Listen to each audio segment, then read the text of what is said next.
Atom जो है वो इंडिविजिबल है, मतलब उसको तोड़ा नहीं जा सकता। बट हमने आगे क्या पढ़ा, एटम के सब पार्टिकल्स के बारे में पढ़ा। तो जो एटम की सबसे पहले थ्योरी दी थी ना, वो डाल्टन ने ही दी थी, सही है। डाल्टन के चारों पॉइंट हम 2 बार पढ़ चुके हैं, तो हम आगे ही पढ़ जाते हैं।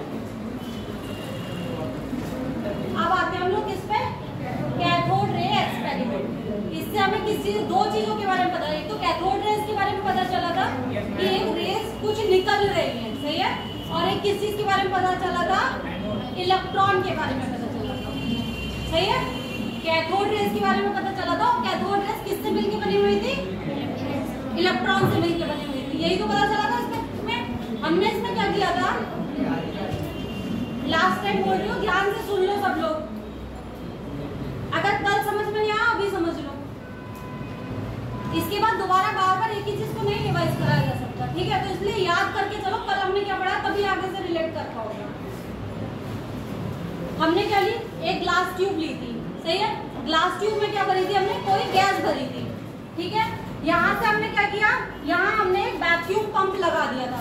वैक्यूम पंप किसके लिए करते हैं, उसके प्रेशर को मेंटेन करने के लिए, समझ में आ रहा है। हम प्रेशर को कम कर सके या ज्यादा कर सके, इसके लिए हमने क्या लगा दिया, वैक्यूम पंप लगा दिया। उसमें हमने क्या ली, 2 प्लेट्स ली, किसी भी मेटल की क्या ली, 2 प्लेट्स ली, जिनको हमने क्या बोला, एनोड। हमारे क्या बोला, एक को क्या बोला हमने, एनोड, सॉरी, और एक को कैथोड बोला, ठीक है। इन्हें दोनों को क्या बोलते हैं, इलेक्ट्रोड्स बोलते हैं, सही है। समझ में आ रहा है, क्या बोला, एक को नेगेटिव था, बैटरी, इसको हमने किससे जोड़ा, बैटरी से जोड़ दिया, इस नली को हमने किससे जोड़ा, बैटरी से जोड़ा। यहाँ पे वैक्यूम पंप लगाया, 2 इलेक्ट्रोड्स लिए, इस इलेक्ट्रोड को हमने किससे जोड़ दिया, बैटरी से जोड़ दिया। जो इसके नेगेटिव टर्मिनल से जोड़ा वो हमारा क्या बोला, कैथोड बोला। जो पॉजिटिव टर्मिनल से जोड़ा वो क्या बोला, एनोड बोला, ठीक है। अब इसके बाद यहाँ पे क्या था, इसके अंदर गैस थी। जब यहाँ से हमने हाई वोल्टेज दिया, क्या दिया, हाई वोल्टेज दिया, और यहाँ पे हमने प्रेशर कैसा कर रखा था, प्रेशर हमने बहुत लो कर रखा था। प्रेशर कितना कर रखा था हमने, लगभग 0 पॉइंट,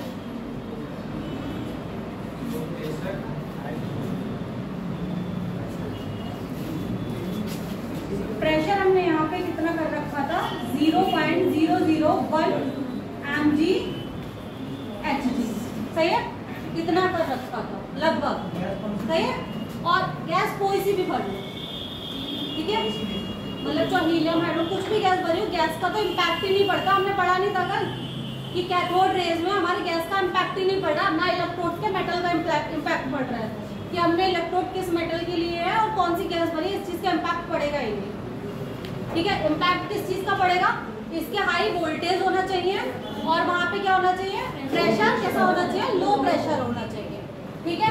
अब यहाँ से क्या किया, जब हमने इससे इसको क्या की थी, इलेक्ट्रिसिटी जब गई, तो इससे कुछ पार्टिकल्स निकले। उस टाइम हमें नहीं पता था उनको इलेक्ट्रॉन बोल रहे हैं, समझे। इससे क्या निकले, कुछ पार्टिकल्स निकलने शुरू हुए। जैसे जैसे वो पार्टिकल यहाँ से निकले, सही है, उस टाइम तक हमें नहीं पता था ये क्या है, इलेक्ट्रॉन्स है। पार्टिकल्स निकले, इन्होंने क्या किया, यहाँ पे जो गैस थी, मान लो यहाँ पे हाइड्रोजन गैस थी, सही है, क्या थी, हाइड्रोजन गैस थी। अब इलेक्ट्रॉन्स आए, इसने इसको एनर्जी दी। जब एनर्जी देते तब क्या होता है, बॉन्ड टूटता है। मतलब इस इलेक्ट्रॉन ने कोई भी चार्ज पार्टिकल जब किसी दूसरी मेटल से या दूसरी किसी भी चीज पार्टिकल से मिलता है, तो वो उसको भी क्या करता है, आयोनाइजेशन कर देता है। उसका क्या करता है, आयोनाइजेशन कर देता है। जब इसको एनर्जी मिली तो इनके बॉन्ड टूट गए, यहाँ पे बॉन्ड टूट गया, तो ये क्या बन गया, 2H+ बन गया, और यहाँ से भी क्या निकल गए, 2 इलेक्ट्रॉन्स निकल गए हमारे, 2 इलेक्ट्रॉन्स निकल गए। अब क्या हुआ, अब जो इलेक्ट्रॉन्स थे यहाँ पे मान लो ये 2 इलेक्ट्रॉन्स निकल गए, ये क्या थे, हमारे नेगेटिव पार्टिकल्स थे। तो ये कहाँ को जाएंगे, इधर को तो जाएंगे नहीं, ऑब्वियस सी बात है, किधर को जाएंगे, कैथोड की तरफ को जाएंगे, सॉरी एनोड की तरफ को जाएंगे, मतलब पॉजिटिव टर्मिनल की तरफ को जाएंगे। तो ये क्या हुआ, सीधी रेखा में एकदम हमें कहाँ जाते हुए मिले, एनोड की तरफ मिले। तो यहाँ पे क्या जा रहा है, इलेक्ट्रॉन जा रहे हैं, सही है, इलेक्ट्रॉन जा रहे हैं। तो ये तो मतलब नहीं हुआ कौन सी मेटल हुई, ना ये मतलब हुआ कोई गैस हुई, तो ये ना तो इस गैस पे डिपेंडेंट करेगा, समझ में आ रहा है, ये ना तो इस गैस पे डिपेंड करेगा ना इलेक्ट्रॉन्स पे, किसके मेटल पे डिपेंड करेगा। इसको सिर्फ और सिर्फ किस चीज से प्रेशर करेगा, प्रेशर और वोल्टेज पे। अगर हम प्रेशर को नॉर्मल रखेंगे और वोल्टेज को भी नॉर्मल रखेंगे, समझ में आए, नॉर्मल प्रेशर ले लिया और नॉर्मल वोल्टेज ले लिए, जब हमने तब इस कंडीशन में इसको देखा तो क्या हुआ, तो कुछ भी नहीं हो रहा था, मतलब कोई भी पार्टिकल नहीं फ्लो हो रहा था, कोई भी इलेक्ट्रिसिटी का फ्लो ही नहीं हो रहा था ट्यूब में हमारी में। मगर जब हमने क्या किया, इसका प्रेशर को थोड़ा सा और बढ़ाया, थोड़ा सा इसका प्रेशर बढ़ाया और वोल्टेज को भी बढ़ा दिया, तो क्या हुआ, थोड़े थोड़े पार्टिकल्स निकलने शुरू हुए। जब पार्टिकल्स निकलने शुरू हुए तो हमने क्या देखा, जो लाइट थी ना वो इस वाले एरिया में हमें दिखी पहले। जब हमने प्रेशर को थोड़ा बढ़ाया, मतलब जितना हमें यहाँ पे चाहिए उतना नहीं करा हमने, इतना लो नहीं करा, उसको थोड़ा कम किया, सही, और वोल्टेज को बढ़ा लिया, तो हमें इस वाले एरिया में क्या दिखी, लाइटिंग दिखी, पूरी ग्लास पे लाइटिंग दिखी। यही जो लाइटिंग थी वो क्या थी कि हमें ये दिख रहा था कि रेज जा रही है, जो रेज जा रही थी ना, जिनके इलेक्ट्रॉन आपस में टकरा रहे थे, इसकी वजह से ये लाइटिंग मिल रही। फिर धीरे धीरे हमने इसका प्रेशर को और कम किया, ठीक है, और वोल्टेज को हमने बढ़ाया, तब हमने क्या देखा, ये पूरी ट्यूब क्या हो गई, ब्लैक हो गई, और सिर्फ हमें कहाँ पे चमक मिल रही थी, जो हमने यहाँ पे ZNS लगाया था, समझे, जो हमने ZNS लगाया था, ZNS जो लगाया था उस पर हमें क्या मिल रही थी, फ्लोरेसेंस मिल रही थी, वो फ्लोरेसेंस मटेरियल है जिसको कहते हैं प्रदीप्ति हिंदी में। मगर एक बात समझ लो, हिंदी में पढ़ लो मगर याद ही कर लो कि प्रदीप्ति को फ्लोरेसेंस क्या है, सही है। फ्लोरेसेंस क्या होता है कि जब कोई भी एटम हमारा क्या लेता है, एनर्जी को ऑब्जर्व करता है, फिर वो क्या करता है, जब एनर्जी को ऑब्जर्व करता है तो ग्राउंड स्टेट से कहाँ चला जाता है, वो एक्साइटेड स्टेट में चला जाता है, सही है। ग्राउंड स्टेट से कहाँ गया, एक्साइटेड स्टेट में गया, एनर्जी को ऑब्जर्व करके। जब इसने एनर्जी को ऑब्जर्व कर लिया, बट थोड़े टाइम बाद क्या होता है, एनर्जी का क्या होने लगता है, लॉस होने लगता है, फिर ये वापस आता है अपने स्टेट में, और जब अपने स्टेट में वापस आ रहा होता है और जो एनर्जी का लॉस कर रहा होता है ये, ठीक है, यही फॉस्फोरेसेंस और फ्लोरेसेंस कहलाते हैं। बट इनकी स्टेट्स अलग अलग होती है, तो हम लोग केमिकल काइनेटिक्स में पढ़ेंगे। एस से एस में आता है तो क्या बनाता है, फ्लोरेसेंस बनाता है, और T2S आता है तो क्या बनाता है हमारा, फॉस्फोरेसेंस। मगर जब इलेक्ट्रॉन से एनर्जी का रेडिएशन हो रहा है, यही क्या कहला रहा है हमारा, फ्लोरेसेंस। यही फेनोमेना यहाँ पे हुई, इलेक्ट्रॉन्स आए, इलेक्ट्रॉन्स की एनर्जी से इस पे क्या आ गई, हमारी चमक उत्पन्न, फ्लोरेसेंस उत्पन्न हुई। इससे हमें क्या पता चला, इससे हमें पता चला कि हमारे पास कुछ निगेटिव पार्टिकल्स हैं, अगर वो पॉजिटिव होते तो कभी इधर आ नहीं होते, एनोड की तरफ नहीं आ रहे होते ना, इसीलिए हमें पता चला कि इसमें निगेटिव पार्टिकल्स हैं। यही सब हिंदी में लिखा हुआ है, ठीक है, क्या कल भेजा था, सही है। मैं क्या पढ़ूं, मैं तुम्हें PDF भेज दिया, मैंने तुम्हें समझा दिया ना, ठीक है। जो लिखा हुआ है इसमें 3 महीने वही लाइनें समझाई है।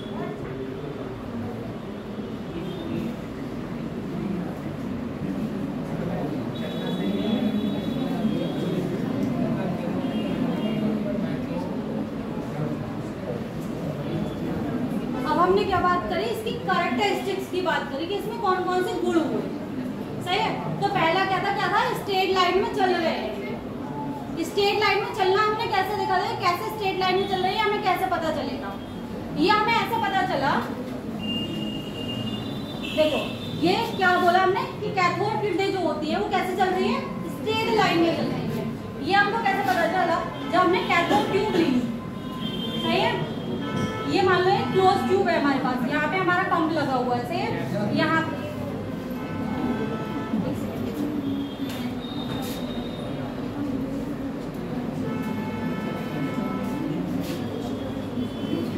अब जैसे कि यही है, मान लो ये हमारा एक छोटा सा मैंने वो बना रखा है एग्जाम्पल टाइप का, ये हमारी क्या है, कैथोड ट्यूब है, सही है। इसमें बीच में हमने कोई ऑब्जेक्ट रख लिया, कैथोड ट्यूब के बीच में हमने कोई ऑब्जेक्ट रख लिया, और जब हमने यहाँ से वोल्टेज दिया, कहाँ से, कैथोड पे तो वोल्टेज आए, फिर से हाँ वो रनिंग करने वाला काइनेटिक एनर्जी का। अभी हम लोग देख रहे हैं कि स्ट्रेट लाइन कैसे चल रही है, ठीक है।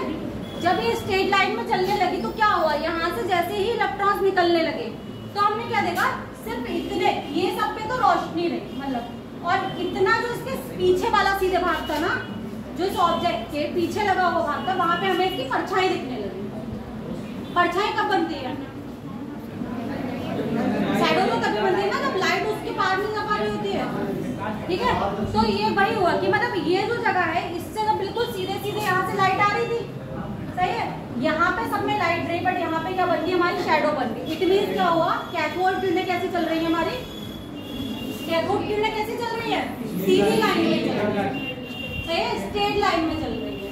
उसके बाद हमने क्या देखा कि कैथोड रेज में क्या होती है? एक मास भी होता है, और इलेक्ट्रॉन्स में क्या होता है? मास भी होता है हमारे पास, और क्या होती है? काइनेटिक एनर्जी होती है। उसके लिए हमने जो दूसरा वाला किया था कि यहाँ पे हमने एक ऑब्जेक्ट रखा है, सही है, और ये जब इससे टकराया, सही है, कोई मूविंग ऑब्जेक्ट रखा है जो मूव कर सकता है, जब ये इससे टकराया तो ये एंटी क्लॉकवाइज या क्लॉकवाइज जैसे भी है वो घूमने लगता है, ठीक है। जब ये घूमने लगा, अब कोई भी चीज किसी चीज को तभी तो घुमा पाएगी जब उसमें पावर लगा रही है। पावर लगाने के लिए मास की जरूरत है, ठीक है।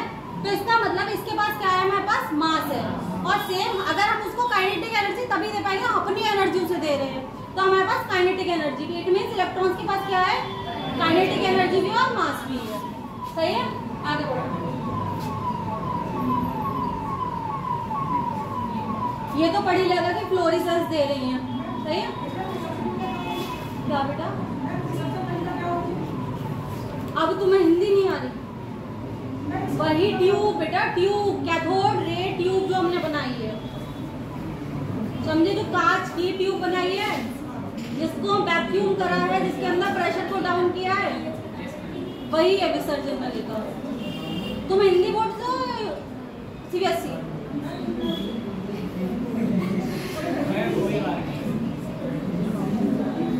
कल तक तुम सबको ये प्रॉब्लम थी कि तुम्हें इंग्लिश समझ में नहीं आ रही। मैंने रात के शायद 1 बजे के समझे ये नोट तो भेजे, तो अब तो यहाँ थोड़ी इज्जत रख लो। विसर्जन नलिका का मतलब है कांच की वो ट्यूब, कांच की वो ट्यूब जिसमें हम पूरा एक्सपेरिमेंट कर रहे हैं, समझे? जिसमें हमने एनोड लगाए हैं और जिसमें कैथोड लगाए हैं। नलिका नाम है, इसका कोई स्पेसिफिक रीजन नहीं है।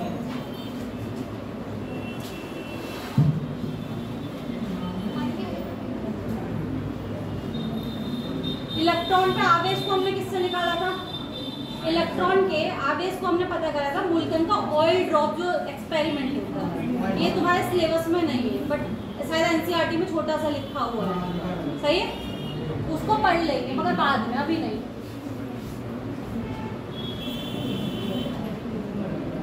ये फोटोग्राफिक प्लेट को प्रभावित करती है, ये भी कैथोड रे का एक वो है, क्या कहना चाहिए तुम्हें? कैरेक्टरिस्टिक प्रॉपर्टी है।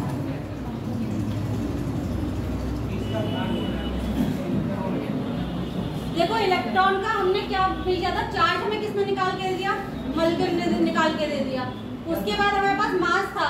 जब हमने इसको E/m, इसको हम स्पेसिफिक मास भी कहते हैं, सही, स्पेसिफिक चार्ज रेशियो, तो जब निकाला तो हमारा कितना आया? 1.75 इंटू 10⁸ कूलम 15।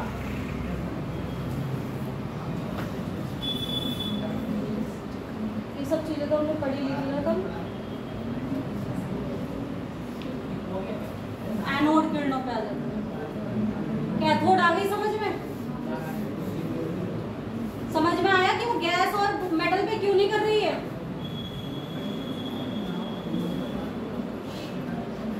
आया नहीं आया? गैस पे अभी भी नहीं आया कि गैस पे डिपेंड क्यों नहीं है?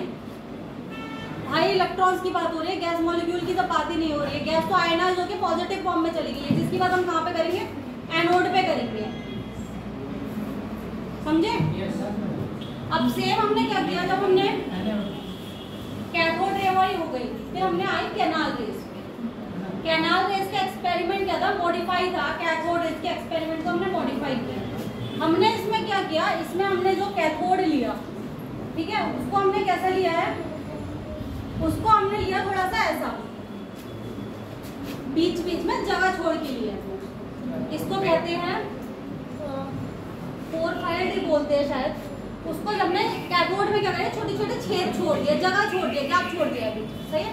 उसके बाद जब हमने इसमें पूरे में फिर से वही क्या किया?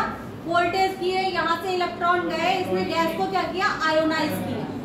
अब जब गैस को आयोनाइज कर रहा था तो क्या बन रहा था, हाइड्रोजन को पे जब ये बॉन्ड टूट रहा था तो दो तो इलेक्ट्रॉन बन रहे थे और एक क्या बन रहा था, 2H+ बन रहा था।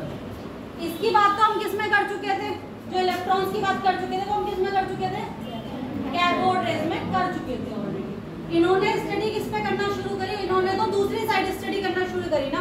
उनने ये बोला जब ये आयोनाइज हो रहे हैं तो कहीं ना कहीं तो ये भी जा रहे होंगे ना। तो इन्होंने क्या देखा, इन्होंने जब यहाँ से इधर को जाते रहे तो इन्होंने देखा इधर भी जब हमने फ्लोरेसेंस को लगाया तो इसमें भी सेम हुआ, यहाँ पे भी फ्लोरेसेंस उठी इस साइड में। तब इन्होंने देखा कि क्या हुआ, क्यों उठी। तब पता चला कि जो हाइड्रोजन का जो आयोनाइजेशन वाला पार्ट आ रहा था ना किसी भी गैस का, जैसे हमने यहाँ हाइड्रोजन गैस की बात कर रहे हैं, यहाँ पे नियॉन भी हो सकती है, हीलियम भी हो सकती है, कोई भी गैस हो सकती है, ठीक है। जब हमने उसकी बात करी तो हमने देखा यहाँ भी फ्लोरेसेंस, तो हमने देखा जो आयोनाइज होकर गैस आ रही है उसकी वजह से ये रेस चल रही है, वो भी किसकी फॉर्म में, रेस की फॉर्म में, क्योंकि वो हमारा क्या है, पॉजिटिव है। और जो पॉजिटिव होगा वो किस टर्मिनल की तरफ जाएगा, नेगेटिव टर्मिनल की तरफ जाएगा। तो यहाँ पे हमें क्या पता चला इस तरीके से कि कैथोड रेस बन रही है, क्योंकि सेम जो यहाँ पे चमक उत्पन्न हुई थी तभी तो हमें पता चला था कोई पार्टिकल इस टाइप से इधर को जा रहा है, आ रहा है और वो टक्कर मार रहा है तो उससे हमें चमक एनर्जी मिल रही है, उससे हमें फ्लोरेसेंस हो रही है। सेम यहाँ से हुआ, इधर से जो पॉजिटिव वाले जब आए तो इन्होंने भी यहाँ पे फ्लोरेसेंस को करना शुरू किया, कैथोड की तरफ आए। तब पता चला जो कैनाल रेज होती है वो किससे बनके बनी होती है, पॉजिटिव चार्ज से मिलकर बनी होती है, जिनको हमने क्या बोला बाद में, प्रोटॉन्स बोला। सही है। अब बाकी थ्योरी पढ़ लेना, नोट्स डाल दिए।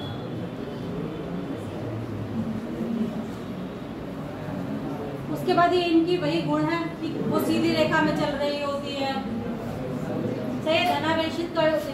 अब देखो एक क्वेश्चन है इसी में, सही है, क्वेश्चन में बोल रही हो, तुम लोग 1 मिनट लिख लो कॉपी में।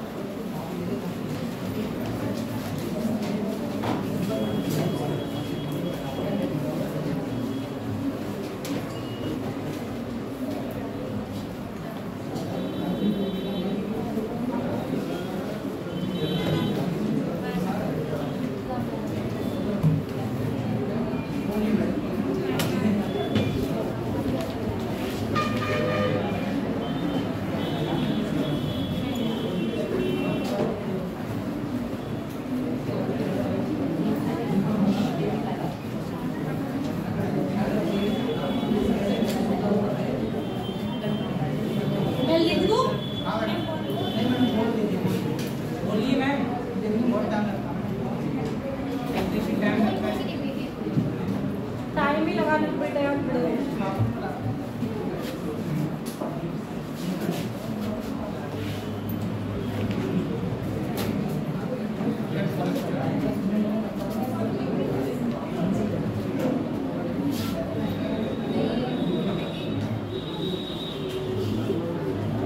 देखो मैं बोल भी रही हूँ, समझ लिखते जाओ अपने आप में। बोल नहीं रही। Which of following, which of following statement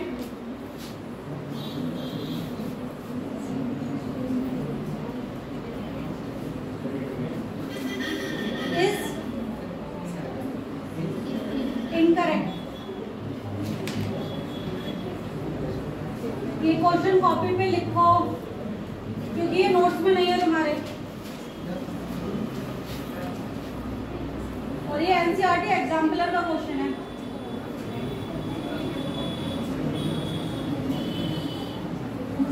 cathode rays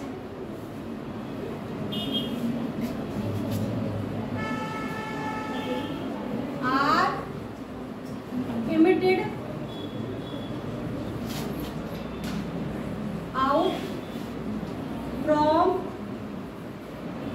the surface of cathode। लिख रहे हो ना सब लोग?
राहुल नाम है ना तुम्हारा?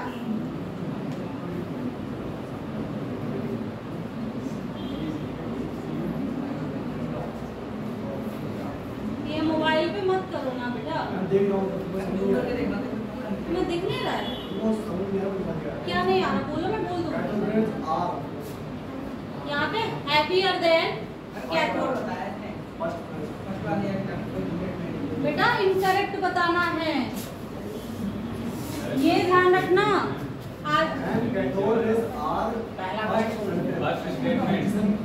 फर्स्ट स्टेटमेंट वही मुझे समझ में आ रहा है। वो इनकरेक्ट बता रहे, मैं ये बता रही हूँ। इनकरेक्ट वाला बताना है, करेक्ट वाला नहीं बताना है इनमें से। Sorry, cathode rays are emitted out from. Emitted है बेटा।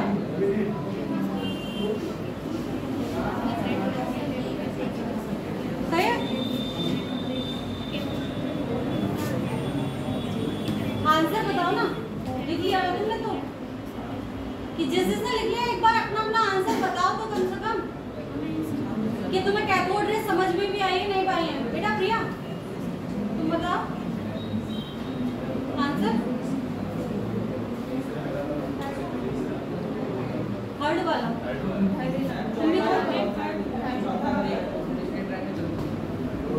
पढ़ लो।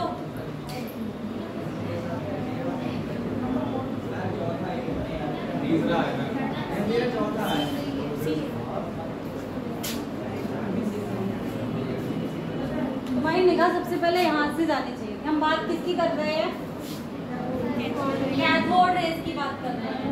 और कैथोड रेज कहाँ से निकल के कहाँ पे जाएंगी? कैथोड से निकल के एनोड पे जाएंगी। तो ये तो बिल्कुल ठीक है ही।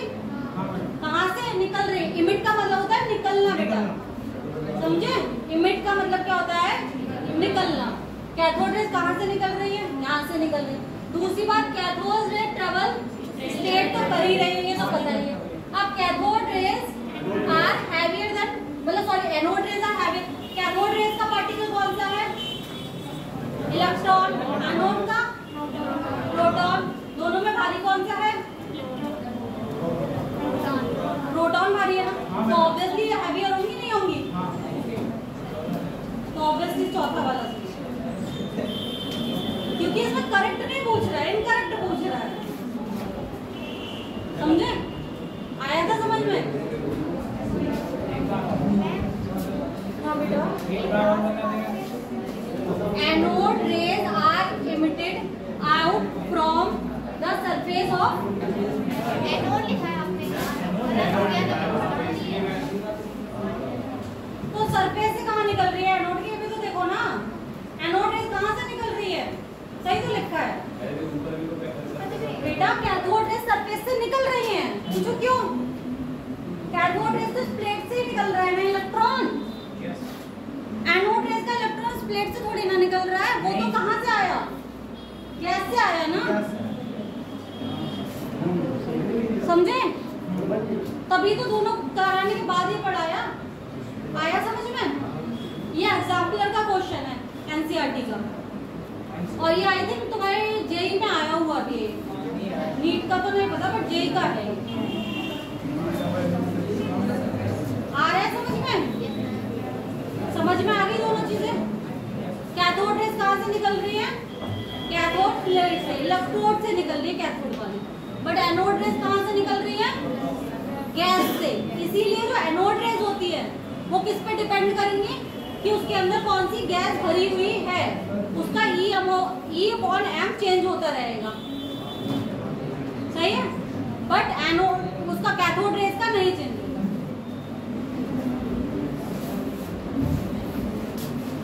लिख लिया ये क्वेश्चन सबने? बेटा लास्ट वाली सीट पे तुमने लिख लिया? समझ में आया? देखो जिस किसी को समझ में आया करे एक बार में अभी बता दिया करो, बार बार तो नहीं पूछ पाऊंगी ना। दूसरा क्वेश्चन लिखो।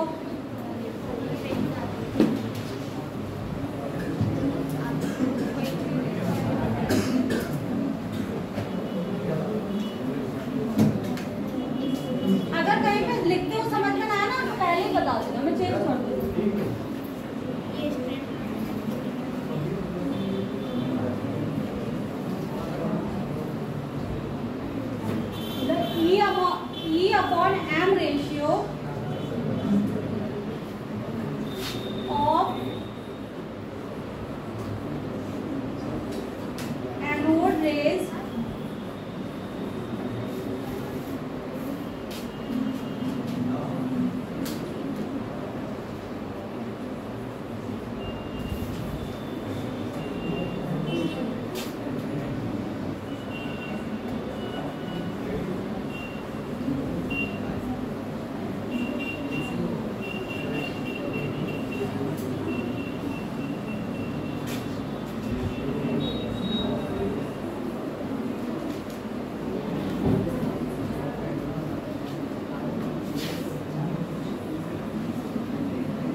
कैसे पढ़ रहे हो कुछ?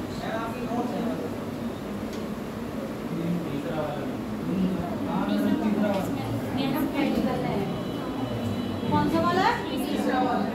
पहला वाला किसने बोला?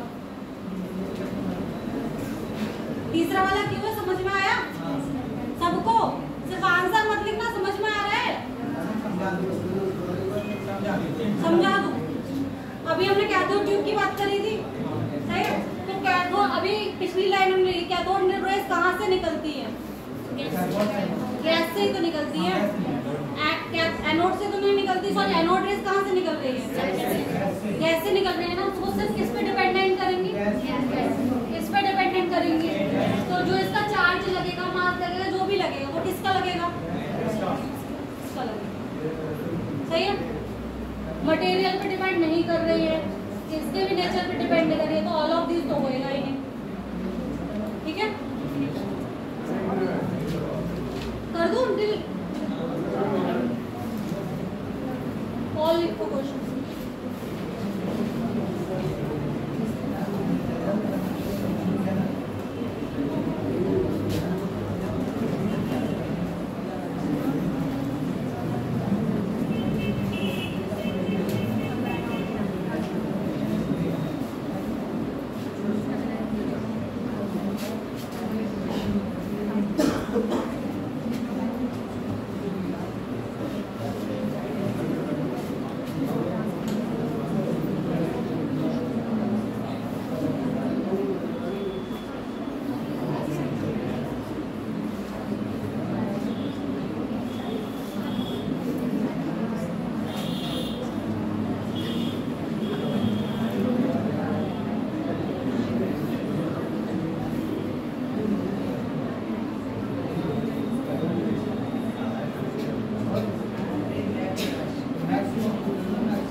लिखवाया क्या था तुम्हें भी पता है कि क्यों होगा? लिखवाने पे क्यों जा रही है? तो न्यूमेरिकल है, अपने आप सॉल्व करो ना। सब कुछ रट के थोड़ी ना चलो अभी हाइड्रोजन यहाँ पे है, अगर हाइड्रोजन ना हो फिर हीलियम लिख दूँ यहाँ पे, फिर सॉल्व करो ना। ये सॉल्व करने का क्वेश्चन है, ऐसे हाथ मुंह देखने से नहीं आएगा। ये नहीं आ रहा तो मैं कराती हूँ।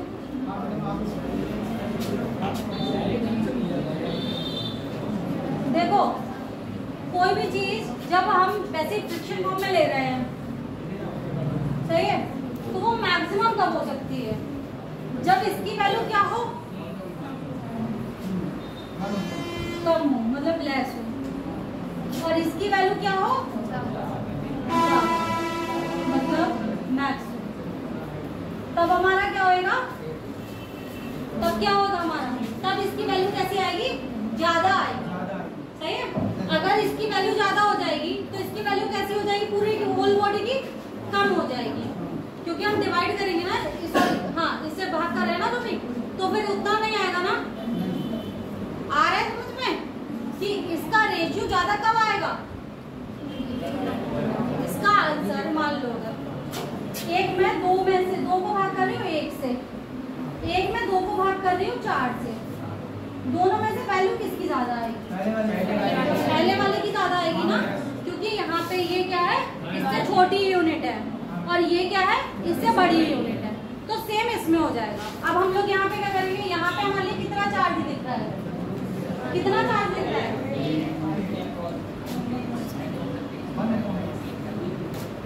हमें एक ही तो इलेक्ट्रॉन का वो दिख रहा है, सही है? और इसका मास कितना होएगा? मास कितना होगा? मास कितना होता है? 23 होता है ना इसका आने का? 23 होता है ना, सही है? और एल्युमिनियम का 27, सही है? हाइड्रोजन का और इसका, सही? अब इस पे कितने हैं? +3 है, तो 3 से इंटू करके E/m, 3 से इंटू करके आ जाएगा। यहाँ पे एक ही चार्ज है ना, तो सीधे E आ जाएगा, अपॉन इसका m आ जाएगा। यहाँ पे कितने हैं? 2 है ना, तो 2 × E/, हमें E की पता है, ई की वैल्यू क्या होती है 1.6 into 10 to the power -19 coulomb. नहीं तो होता है चार्ज इलेक्ट्रॉन पे, सही है। अब जब हम इन सब में इसको रखेंगे और इसमें एम की वैल्यू रखते जाएंगे तो सबसे कम एम की वैल्यू कहाँ पे है, यहाँ पे है ना, हाइड्रोजन पे। तो सबसे ज्यादा वैल्यू किसकी आएगी, इसकी आएगी।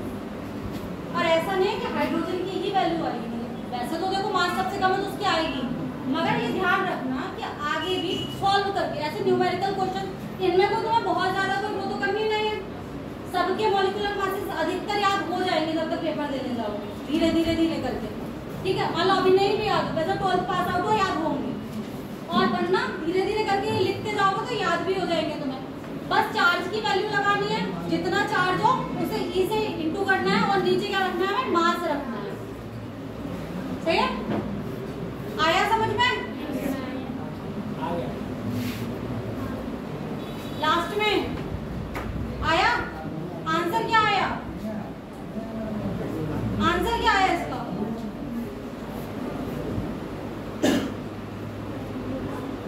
भाई तुम लोग क्लास में बैठे क्यों, अगर मैं पूरा क्वेश्चन सॉल्व कराने के बाद भी अगर तुम्हें आंसर नहीं पता है, आवाज नहीं पहुंच रही है,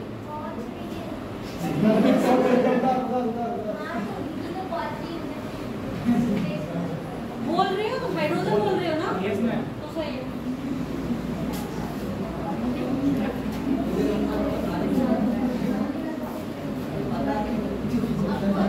अरे लड़ो नहीं, कोई बात नहीं, मुझ तक आवाज नहीं आ रही। और क्वेश्चन करने हैं, आगे बढ़े, हाँ आगे बढ़ने हैं, क्वेश्चन तो करेंगे ना, क्वेश्चन तो हमें और भी करने हैं।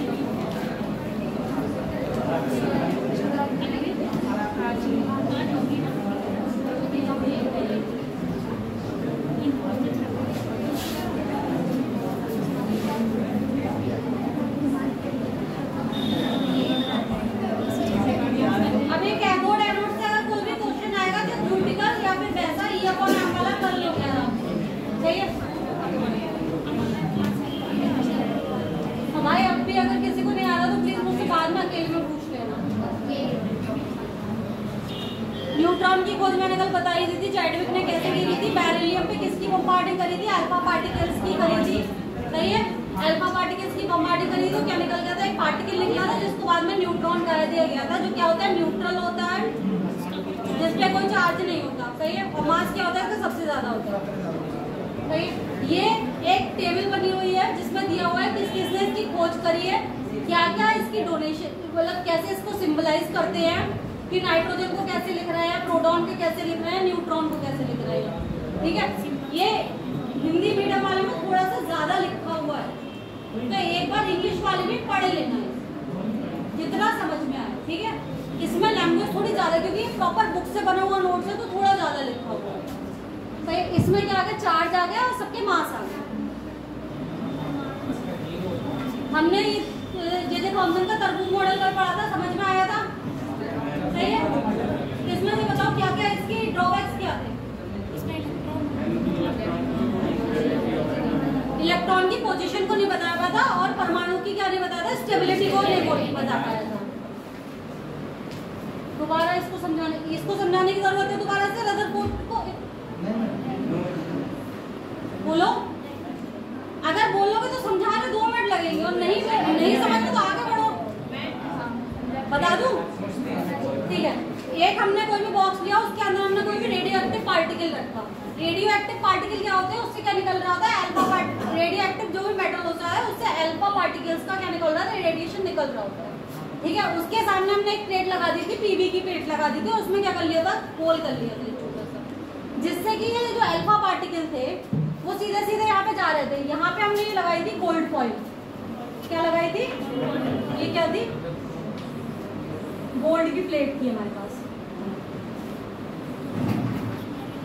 ये थी गोल्ड प्लेट, सही है।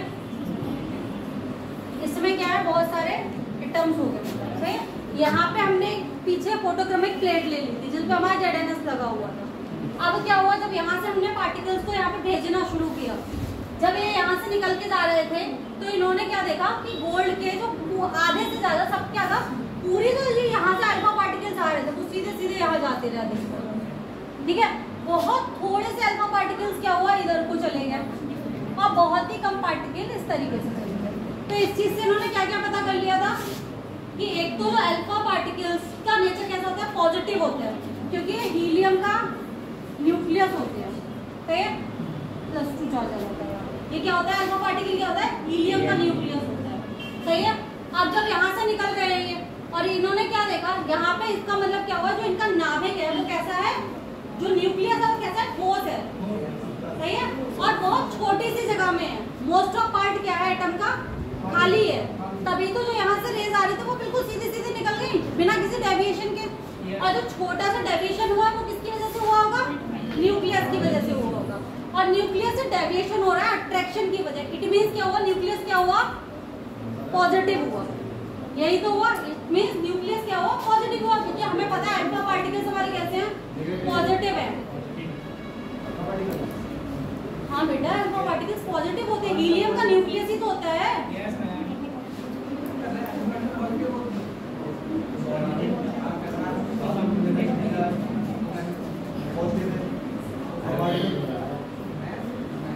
क्या पूछ रहे बेटा, ये कह रहा है कि अल्फा पार्टिकल पॉजिटिव है और ये कह रहा है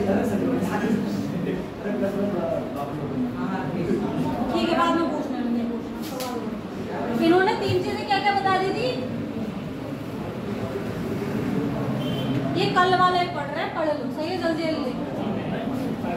क्या है, सीधी रेखा में चल जा रहा है, उसके बाद क्या है, थोड़ा थोड़ा उससे पीछे भी दोगे, इसका मतलब क्या हुआ, थोड़ा सा पार्टिकल न्यूक्लियस कैसा है, पॉजिटिव है।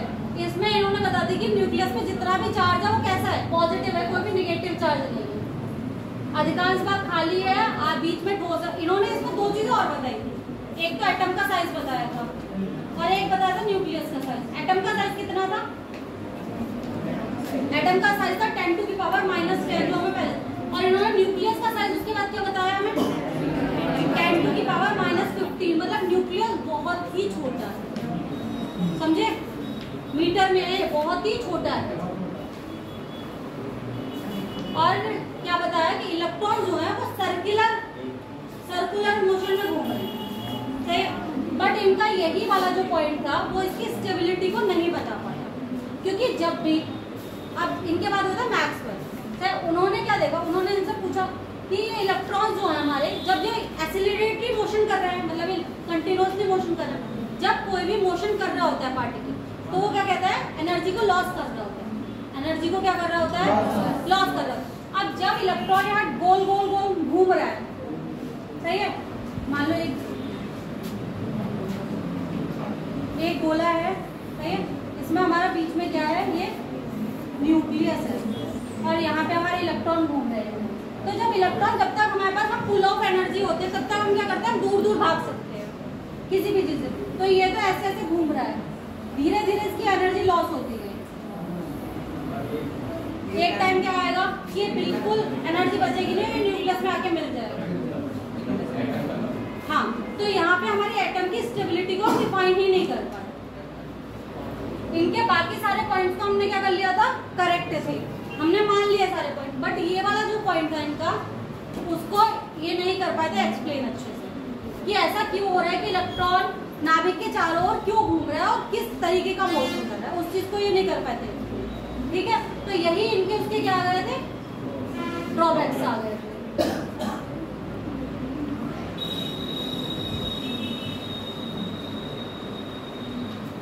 अब चलो आज का टॉपिक शुरू करते हैं हम लोग, कौन सा, इसके बाद हमने पढ़े थे रदरफोर्ड मॉडल के बाद आज हम लोग पढ़ेंगे आइसोटोप्स के बारे में, सही है।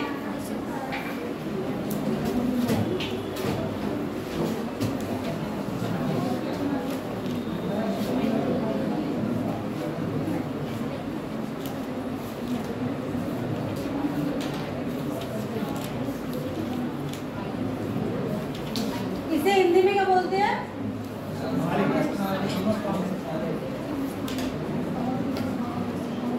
तुम्हें तो ना नाम से कुछ समझ में आ रहा है, अच्छा इंग्लिश वाले से भले ना समझ में आ रहा हो, हिंदी वाले से तो कुछ समझ में आ रहा होगा ना। समस्थानिक का मतलब क्या हुआ, समान स्थान वाले, और स्थान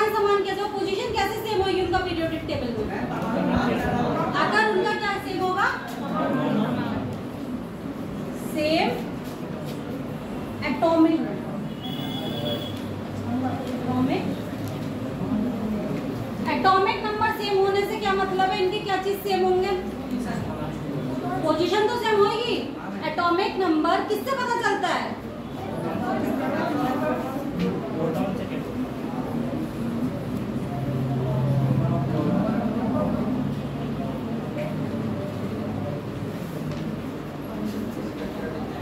समझे? एटॉमिक नंबर सेम होगा तो क्या सेम होगा, नंबर ऑफ प्रोटॉन सेम होंगे।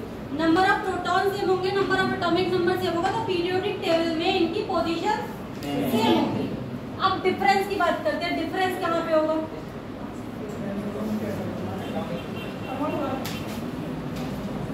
डिफरेंट कहाँ पे होंगे ये, एटॉमिक मास क्या होगा, एटॉमिक मास, इसको और क्या बोलते हैं हमारा मास नंबर, और क्या बोलते हैं हिंदी में लिख लो द्रव्यमान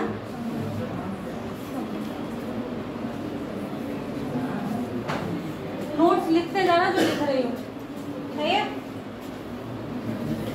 द्रव्यमान संख्या क्या होगी, सेम होगी। अब हमें एक चीज पता है, अलग अलग होगी ना द्रव्यमान संख्या। अब मुझे ये पता है कि मास नंबर जो होता है हमारा किसके इक्वल होता है, न्यूट्रॉन प्लस प्रोटॉन। अगर ये डिफरेंट है और ये सेम है सबके लिए, तो डिफरेंस कहाँ पे होगा, ऑब्वियसली न्यूट्रॉन्स में होगा ना। इट मींस इसमें क्या डिफरेंस और होता है, number of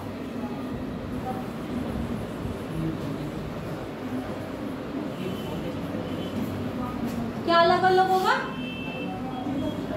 number of neutron अलग अलग होंगे और मास नंबर अलग अलग होगा। सेम क्या होगा, एटॉमिक नंबर सेम होगा और नंबर ऑफ प्रोटॉन सेम होगा, सही है।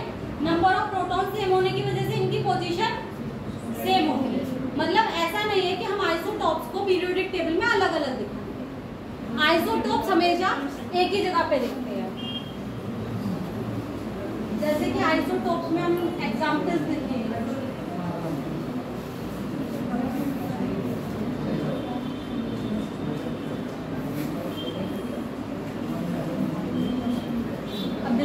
सबसे पहले सबसे सिंपल जो हमने सबसे ज्यादा पढ़ा हुआ एग्जाम्पल है वो किसके होते हैं, जो हमने पढ़े ही होंगे 10th क्लास में तो पढ़ते हैं शायद, हाइड्रोजन के 1H1 1H2 1H3, इसे क्या बोलते हैं, लिख लो प्रोटोनियम।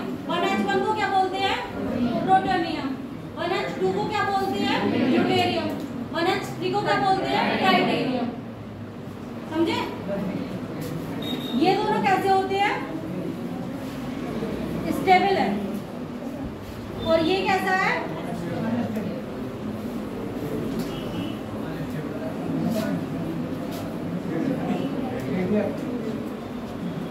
ये कैसा है, रेडियो एक्टिव है। तो रेडियो एक्टिव मॉलिक्यूल्स क्या होते हैं, स्टेबल नहीं होते हैं। स्टेबल कौन से होते हैं, जो हमारे क्या होते हैं, जो स्टेबल मॉलिक्यूल होते हैं वो नॉन रेडियो एक्टिव होते हैं। वो रेडियो एक्टिविटी की वजह से उनमें से क्या होता है, एमिशन होने लगता है। एक टाइम ऐसा होता है तो भले उनकी लाइफ वो क्या होता है, हाफ लाइफ बहुत ज्यादा हो, मगर वो एक टाइम में खत्म हो जाते हैं। बट इनकी स्टेबिलिटी रहती है हमेशा से रही। इसकी अबंडेंस भी कम होती है, ये सबसे कम पाया जाता है। और इसको कैसे करते हैं, इसको तो H से ही करते हैं, सही है। ड्यूटेरियम को किससे लिखते हैं, E से, और इसको ट्राइटेरियम को T। और ये अकेले ऐसे आइसोटॉप्स हैं जिनके नाम दिए गए, बाकी किसी के भी आइसोटॉप्स के नाम नहीं दिए जाएंगे, सही। अगर अब तुमसे कोई पूछता है, अभी मैंने कुछ चीज बताया था उसके अकॉर्डिंग तुम देखो, अगर तुमसे पूछता है पीरियोडिक टेबल में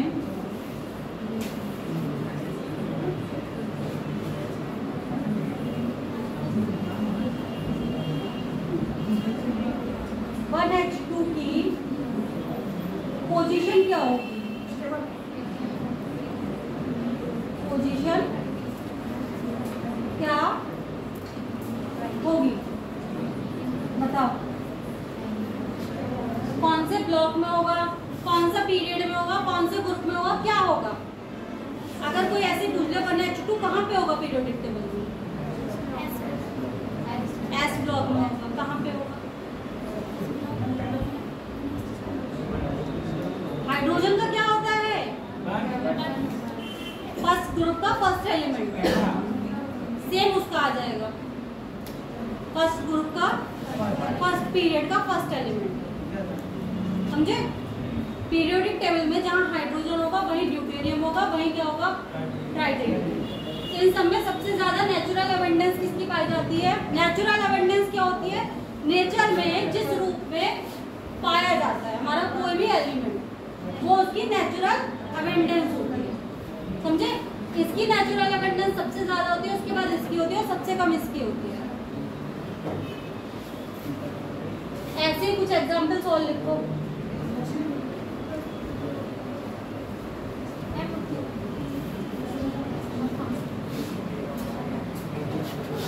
अब लिखो कार्बन 30, कार्बन 12, कार्बन 14 और कार्बन 13, तीनों लिख लो। एग्जाम्पल है इसके, किसके हैं? आइसोटॉप्स के हैं। देखो 6, 12, 6, 13, 6, 14। सही है? अब हमें ये कैसे पता चलेंगे कि ये क्या है? आइसोटोप्स है। हम इसमें क्या देखेंगे? सबसे पहले अगर हमसे पूछ लिए, तीनों दिए हुए हैं, सही है, और हमसे ये पूछ लिया कि ये आइसोटोप्स है, आइसोबार्स है या आइसो इलेक्ट्रॉनिक्स है। अगर तुमसे पूछ लिया आइसोबार्स है या फिर आइसो क्या है टॉप्स है या आइसो इलेक्ट्रॉनिक है, तो देखो हमें इसमें सबसे पहले क्या निकालना होगा? नंबर ऑफ प्रोटॉन निकालना हमारे पास। ये कार्बन 12 के लिए, ये कार्बन 13 के लिए और ये कार्बन 14 के लिए। अब मुझे ये बताओ नंबर ऑफ प्रोटॉन कितने हो रहे हैं कार्बन 12 में? प्रोटॉन इसमें कितने हो रहे हैं? ये इसमें कितने हो रहे हैं? इसका मतलब ये क्या है?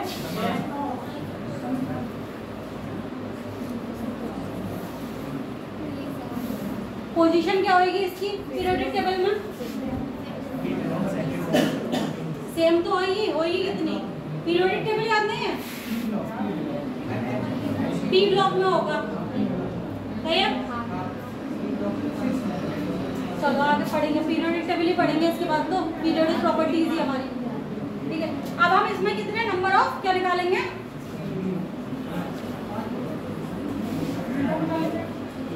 नंबर ऑफ न्यूट्रॉन निकालेंगे। और न्यूट्रॉन कैसे निकलते हैं? मास नंबर में से नंबर ऑफ 12 - 6, 13 - 6, 14, ये कितना आ जाएगा? 6। ये कितना आ जाएगा? सही है? ये क्या हो गया? सब डिफरेंट हो गया। और ये क्या थे? सबके साथ सेम थे। तो इसने हमारी आइसोटोप्स की दोनों क्या कर दी? फुलफिल कर दी। समझे? ये क्या हो गया? हमारी दोनों रिक्वायरमेंट्स को फुलफिल कर दिया इसने कि हमारा क्या हुआ? परमाणु क्रमांक समान है, परमाणु भार क्या है? अलग अलग है, नंबर ऑफ न्यूट्रॉन क्या है? डिफरेंट है, नंबर ऑफ प्रोटॉन क्या है? सेम है। देखो ये निकालने को आते ही क्वेश्चन हमें बहुत सिंपल और वो छोटे लगते हैं, ठीक है, बट जब पेपर में हमें 1-1, 2-2 नंबर्स की जरूरत होती है ना, 4-4 नंबर के क्वेश्चन, हमें सब क्वेश्चन 4 नंबर के तो आने हैं। जब वो दिख रहा होता है वो सिंपल है तो और अच्छा है ना कि हमारे को 4 नंबर हो जाए मैनेज। समटाइम हम भूल जाते हैं छोटे छोटे क्वेश्चन को बार बार रिवाइज करना, और वहाँ जाके जब प्रेशर बहुत ज्यादा होता है ना, तो ये सिंपल क्वेश्चन भी हमें नहीं समझ में आ रहा कि अच्छा आइसोटॉप पढ़ा तो था बट था क्या। इसलिए हर छोटे क्वेश्चन की बारीकी को समझते रहो। जरूरी नहीं है कि पेपर में बैठ के सिर्फ डिफिकल्ट क्वेश्चन ही डिफिकल्ट लगे, समटाइम सिंपल क्वेश्चन बहुत डिफिकल्ट लगते हैं।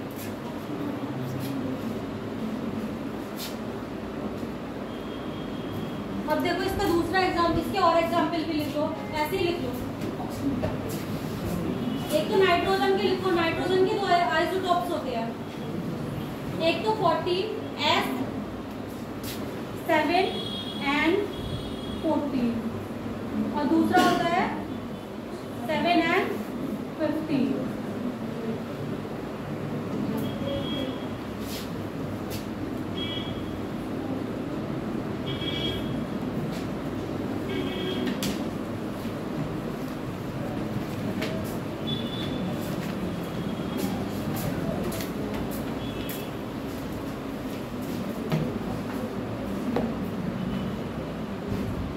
इसमें भी क्या हुआ, दोनों का पी कितना हो गया, इनका प्रोटॉन नंबर 7, ये क्या हो गया, सेम हो गया, सही है। न्यूट्रॉन नंबर 7 हो गया और इसका क्या हो गया, 8 हो गया। ये क्या हो गया, डिफरेंट हो गया। ये क्या हो गया हमारे,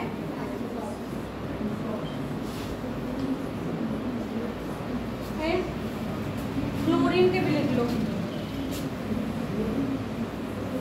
35 Cl 17 37 होता है ना, हाँ 37 Cl 17। ये भी क्या होते हैं,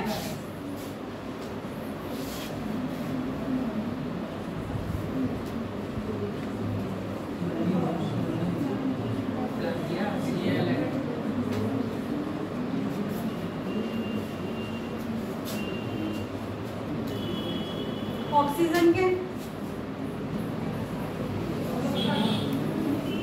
नॉर्मली जनरली इन्हीं में से तुम्हें कुछ ना कुछ मिल ही जाएंगे।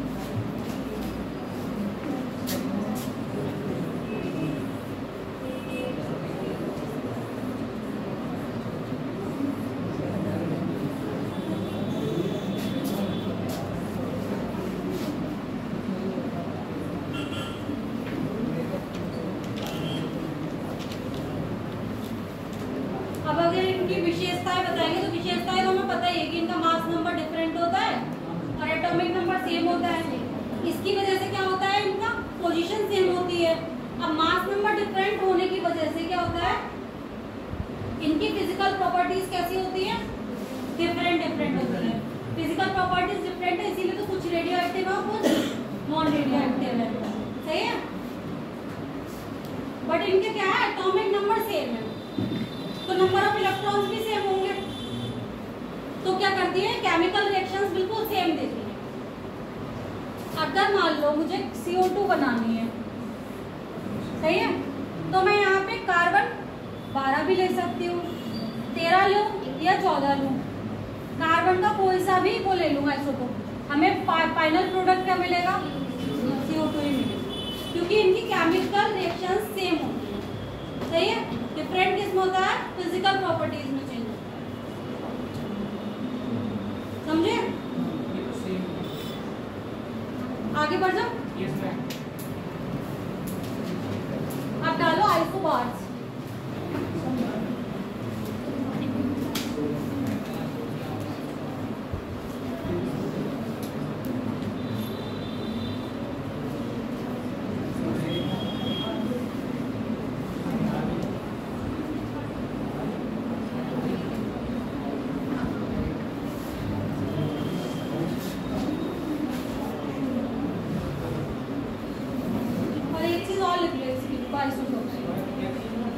आइसोटोप्स में मान लो हमें कोई जगह पे बहुत सारे आइसोटोप्स को इकट्ठा दिया गया है, सही है, तो आइसोटोप्स को हम अलग अलग कर सकते हैं। क्या होता है, उनका विक्षेपण कर सकते हैं, और वो विक्षेपण किसके आधार पे करेंगे, जो आइसोटोप्स का, लिख लो एक लाइन कि आइसोटोप्स का जो डिफ्लेक्शन होता है,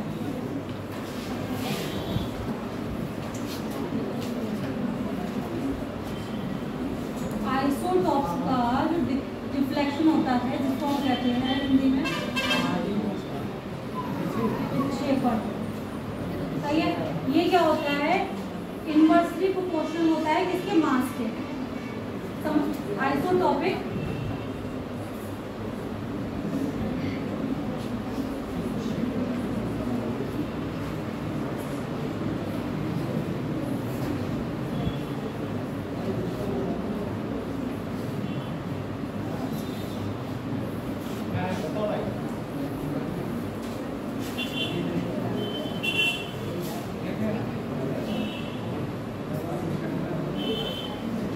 लिख रही हो तो प्रिया या नहीं लिख रही हो?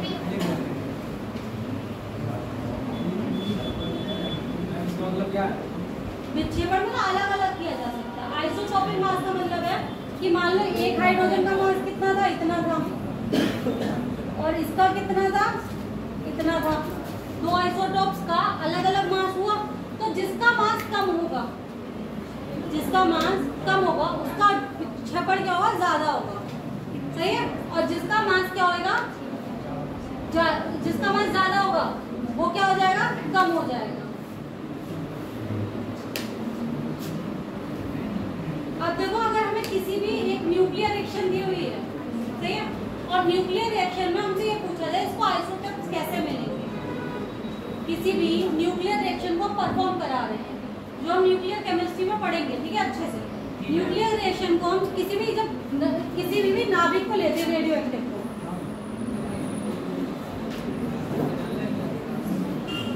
अच्छा न्यूक्लियर रिएक्शन नॉर्मल उन पे हो सकती है क्या? नॉर्मल न्यूक्लियस पे हो सकती है? नहीं हो सकती है ना। सिर्फ कौन से न्यूक्लियस पे होती है वो, जो रेडियो एक्टिव।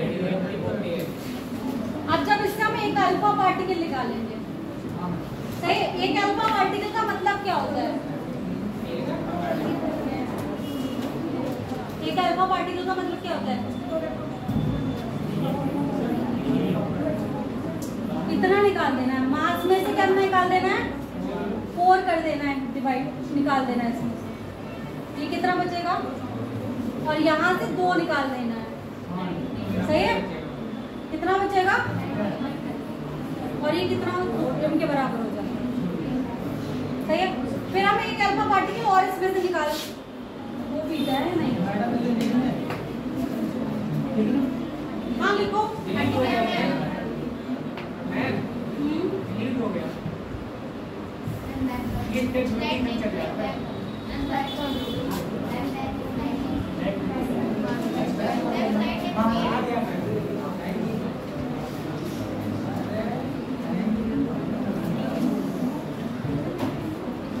उसके बाद हमने इसमें क्या निकाला, एक बीटा निकाला, और जब हम एक बीटा निकालते हैं तो यहाँ पे +1 हो जाता है।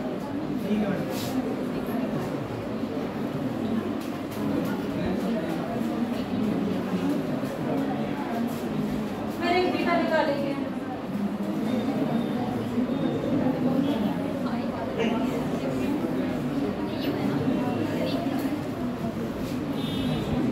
अगर मैं तुमसे पूछूं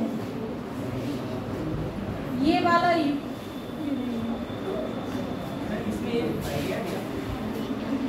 हाँ, जब बीटा पार्टिकल निकालते हैं ना तो एटॉमिक नंबर में 1 की हो जाती है बड़ा। ये आइसोटोप बनना है, मतलब एक रेडियो एक्टिव के आइसोटोप हमें मिल कैसे, समझा। अगर मैंने यहाँ पे क्या लिया, यूरेनियम का एक लिया 234, 38 और 92 पे जब ले रहे हैं हमसे, हमने इसमें से एक अल्फा पार्टिकल जब निकाला तो हमारा क्या बन गया, हमारे 34 ही हो गए, 4 हटाए यहाँ से 2, 90 यहाँ पे आ गया, ठीक है। उसके बाद हमने जब इसमें बीटा पार्टिकल निकाला है इसको, तो जब बीटा पार्टिकल निकलता है तो एटॉमिक नंबर में हमारा 1 जुड़ जाता है, 1 यहाँ पे जुड़ा, 1 फिर से निकाला तो यहाँ पे। अब मैं बताओ, मुझे ये बताओ, जो हमने स्टार्टिंग में लिया, हाँ बीटा क्या गया,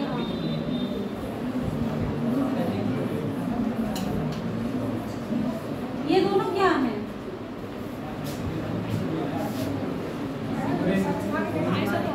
समझताने क्या ना। तो यही तो मैं बता रही थी कि अगर हम एक अल्फा और 2 बीटा निकाल दे रहे हैं तो हमें क्या मिल जा रहा है, लिख लिया। चलो आगे से बाहर से आ जाते हैं।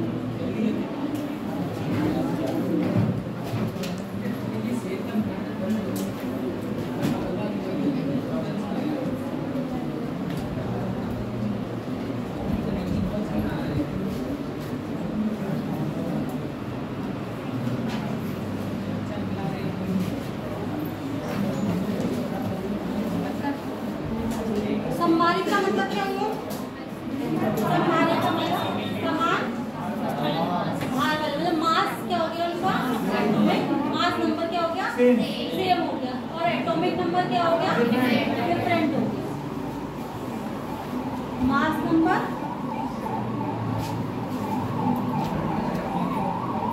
सेम और एटॉमिक नंबर डिफरेंट। इससे तुम्हें क्या चीज पता चल रही है, अगर मास नंबर सेम हो रहे हैं और एटॉमिक नंबर डिफरेंट हो रहे हैं, इसका मतलब पीरियोडिक टेबल में इनकी पोजीशन कैसी होगी, अलग बोल रहे हो? पीरियोडिक टेबल में इसकी पोजीशन कैसी आएगी? स्टेबल थोड़ी ना, डिफरेंट होगी, सेम नहीं होगी। क्योंकि हमारी जो मॉडर्न पीरियोडिक टेबल है वो किस पे बनी हुई है? हमारे एटॉमिक नंबर्स पे बनी हुई है। जिनके एटॉमिक नंबर सेम होते हैं वो क्या रखते हैं? सेम पोजीशन रखते हैं। बट यहाँ पे क्या है? मास नंबर तो सेम है बट एटॉमिक नंबर क्या है? डिफरेंट है। तो इस वजह से इनकी पोजीशन क्या होगी?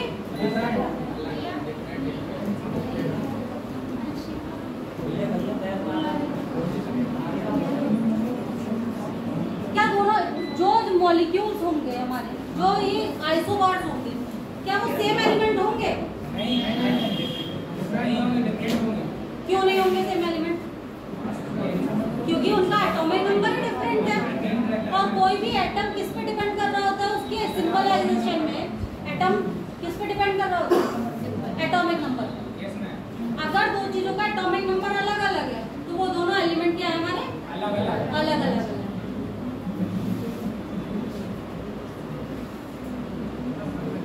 अब इसके कुछ एग्जाम्पल लिख लो।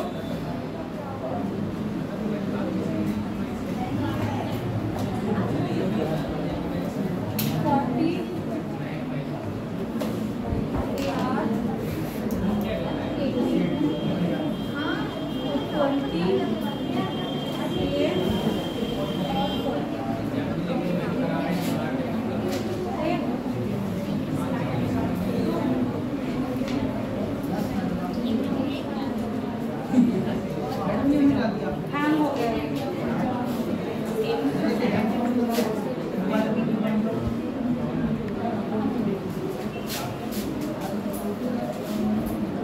आइसोबार्स में लिखो। आइसोबार्स में मास नंबर सेम होता है और एटॉमिक नंबर क्या होता है हमारा? डिफरेंट होता है।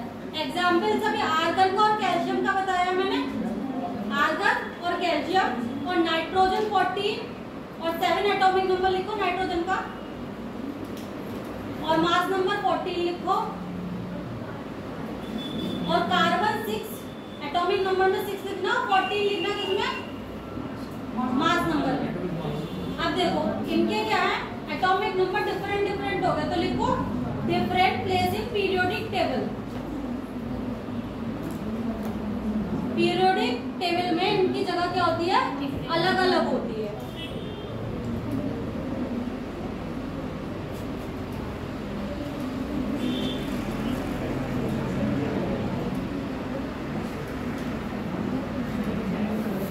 Different chemical and nuclear properties show करते हैं ये।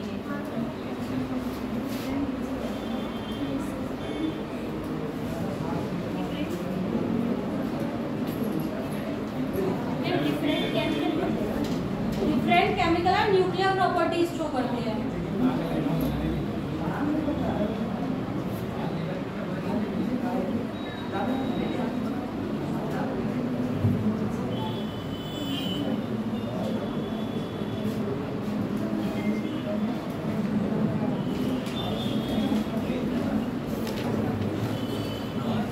लिख लिया? और फिजिकल प्रॉपर्टीज क्या होंगी इनकी? सेम होंगी क्योंकि क्या है? इनका मास नंबर सेम है। लिखो मास नंबर सेम है इसीलिए क्या होगी? फिजिकल प्रॉपर्टीज कैसी होंगी? सेम होंगी।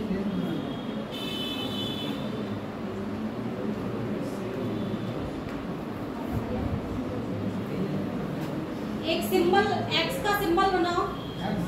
हाँ एक्स का सिंबल बनाओ, उसके ऊपर ए लिखो, नीचे जेड लिखो। मतलब एटॉमिक मास और एटॉमिक नंबर को कर लिया। उसमें से एक बीटा पार्टिकल निकाल दो। एक बीटा पार्टिकल निकालते हैं तो क्या होता है? एटॉमिक नंबर में एक की क्या हो जाती है? बढ़त हो जाती है, +1 हो जाता है। लिखो एक्स और जेड +1 और बाई के ऊपर ये तो लिख लोगे ना? पहले बाई लिखोगे क्योंकि जब एटॉमिक नंबर चेंज हो गया तो हमारा क्या हो गया? एलिमेंट तो चेंज हो गया ना।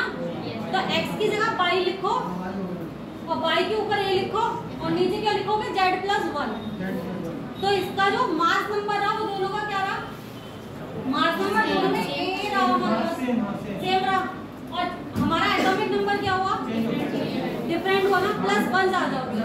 तो ये क्या हो गया दोनों, अगर हम किसी भी आइटम से एक बीटा पार्टिकल निकाल देंगे तो हमें क्या मिल जाएगा, संभारित मिल जाएगा, आइसोबार्स। सही है, समझ में आ गया। अब बात करते हैं हम लोग आइसोटोन्स की। आइसोटोन्स सम न्यूट्रॉनिक आइसोटोन्स, ISOTONES आइसोटोन्स, इसे कहते हैं सब न्यूट्रॉनिक। नाम से कुछ समझ में आ रहा है, इसमें क्या होगा, नंबर ऑफ न्यूट्रॉन क्या होंगे, सेम होंगे। नंबर ऑफ न्यूट्रॉन कैसे होंगे, सेम होंगे।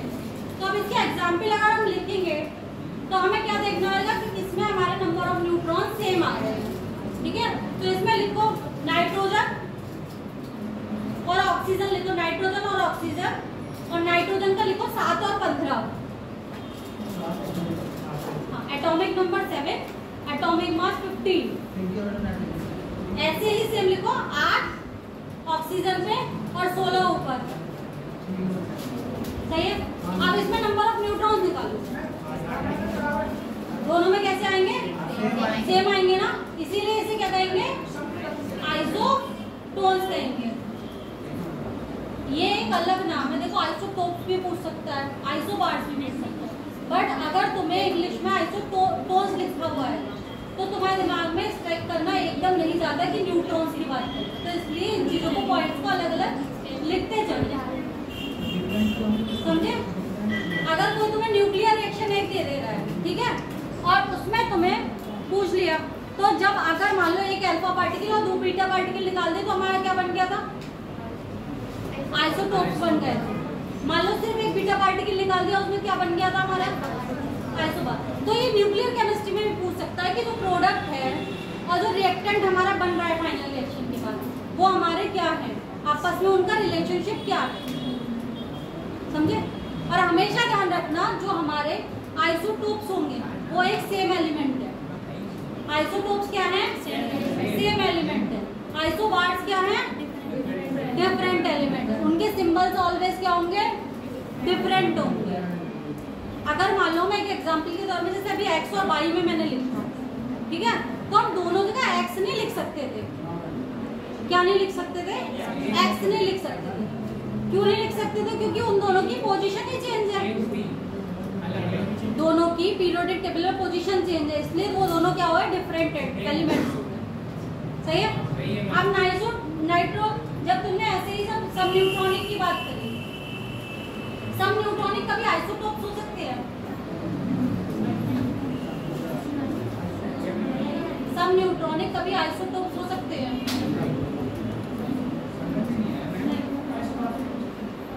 सब न्यूट्रॉनिक कभी भी आइसोटोप्स में निकल सकते हैं क्या, नहीं हो सकते, क्योंकि आइसोटोप में नंबर ऑफ न्यूट्रॉन तो हमेशा डिफरेंट थे ना।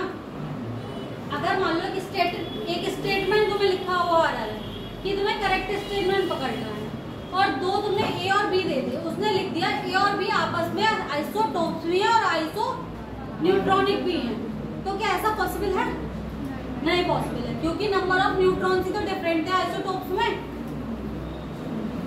कभी कभी ऐसा होता है सिंपल क्वेश्चन नहीं दे रहा होता, वो लैंग्वेज में घुमा के क्वेश्चन देगा। टॉपिक क्या होगा तुम्हारा, सिंपल टॉपिक होगा।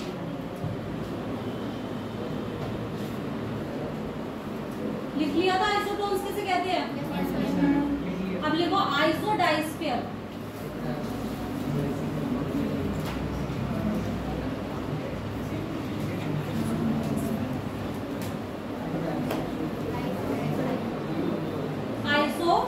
आइसोडाइस्फीयर स्पेलिंग बोलो, DIAPHERES।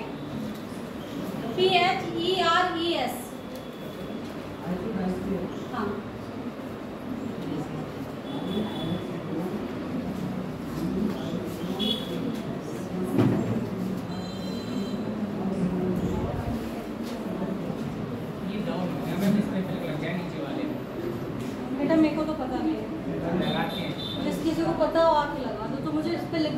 अच्छा ही लगेगा, बुरा थोड़ी ना लगेगा।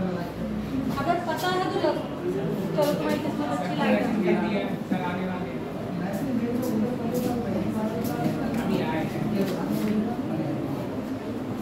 लिखो।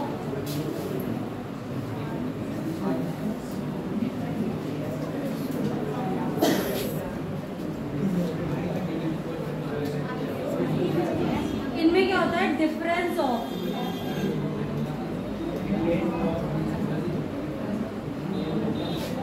न्यूट्रॉन एंड प्रोटॉन क्या होता है,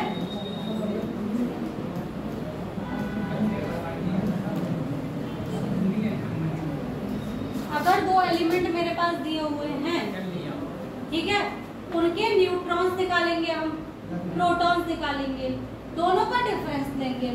अगर दोनों सेम आ रहे हैं तो वो आपस में क्या है, आइसोडाइस्फियर्स। अब इसका एग्जाम्पल करो, चलो एग्जाम्पल करो बेटा। इसकी हिंदी मुझे नहीं पता, यही कहते हैं ना, हाँ तो सेम ही कहते हैं।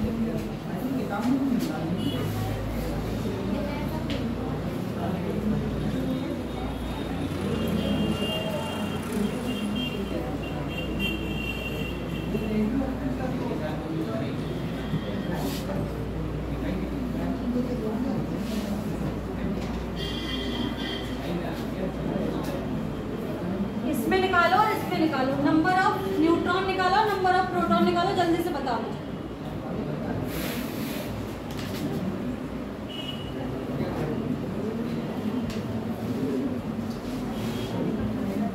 देखो इसमें नंबर ऑफ प्रोटॉन पहले वाले में कितने हो जाएंगे, ए और बी कितने हो जाएंगे, सही है।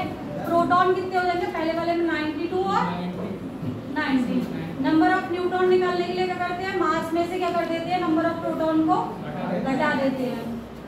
तो लिखो जल्दी जल्दी, टाइम बचा है कम, सही है। ये कितना बचेगा, 130 43 बचेगा, ये 141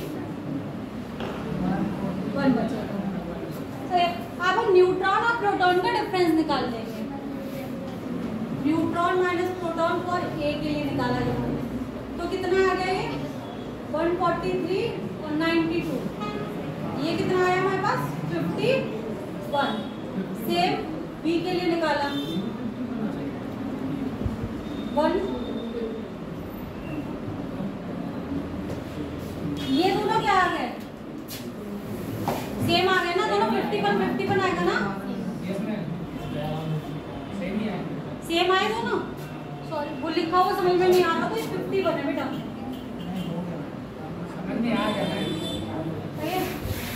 दोनों क्या है 51 दोनों जब बराबर आ गए तो हमारे ये क्या कहलाएंगे, आइसोस्फीयर्स, आइसोडाइस्फीयर्स, सही है। समझ में आ रहा है तुम्हें, हाँ थोड़ा बहुत आ रहा है, कहाँ पे नहीं आ रहा। अब बाकी जो भी हम पढ़ेंगे वो कल पढ़ेंगे, ठीक है।